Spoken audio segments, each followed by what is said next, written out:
Hey everybody, so today, December 26th, the day after Christmas, I finally decided to unbox and hook up my Atari VCS for the very first time. Why today? I'll get to that in a moment. The VCS box itself actually comes in a bag, which I find interesting.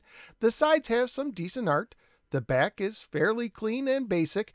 Inside are 3 separate boxes, each with some Asteroids art and a nice Atari logo on the side, and a layer of foam on top of the inside, which gives us a quality feel.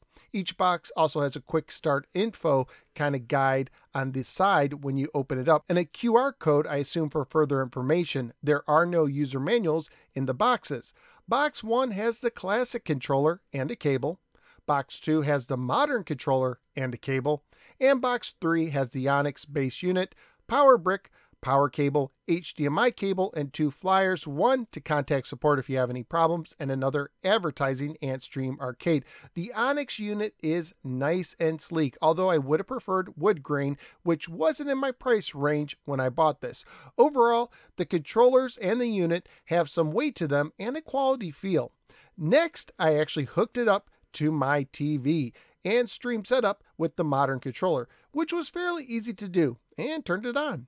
It starts with an Atari logo and an Asteroids animation, and then info on how to use the controller. Then I selected a language, connected to the Wi-Fi, and tried to create a new account, but I couldn't for some reason, so I signed in as a guest, figuring I could make a new account after booting up and perhaps doing some updates. Once booted up, I got a notification that a system update was available and downloading in the background.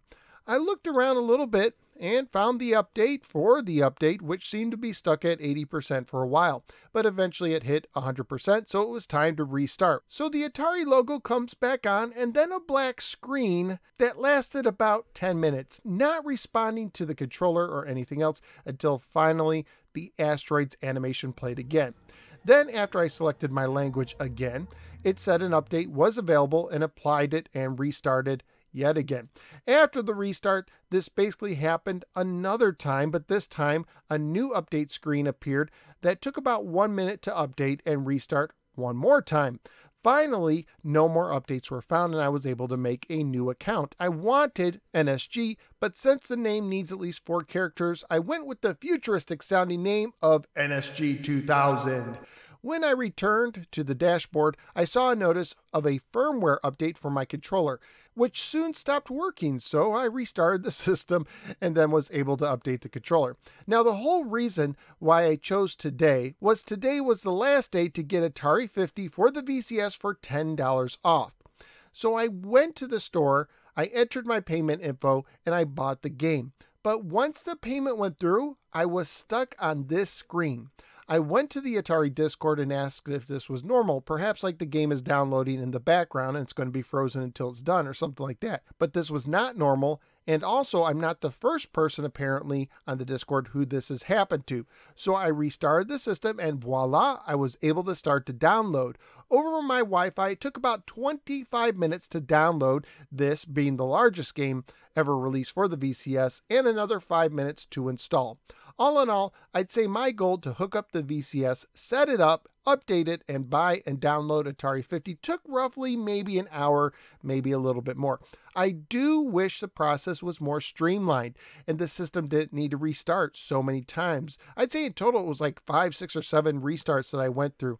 I will say my story wasn't as bad as some stories I heard on Atari 50 launch day, so it seems like the most recent update that happened after that may have helped.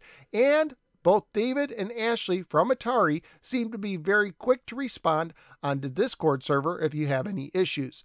But it also seems that the whole process could still be improved, perhaps from a future update. Nonetheless, I'm happy to finally have got out and hooked up my VCS. So far, I'm neither super impressed or super unimpressed, but I am looking forward to trying out the Atari 50 that all the kids are raving about and playing around with this new system. That's my VCS Day 1 unboxing and setup story. Let me know what you think in the comments below, and I will see you next time.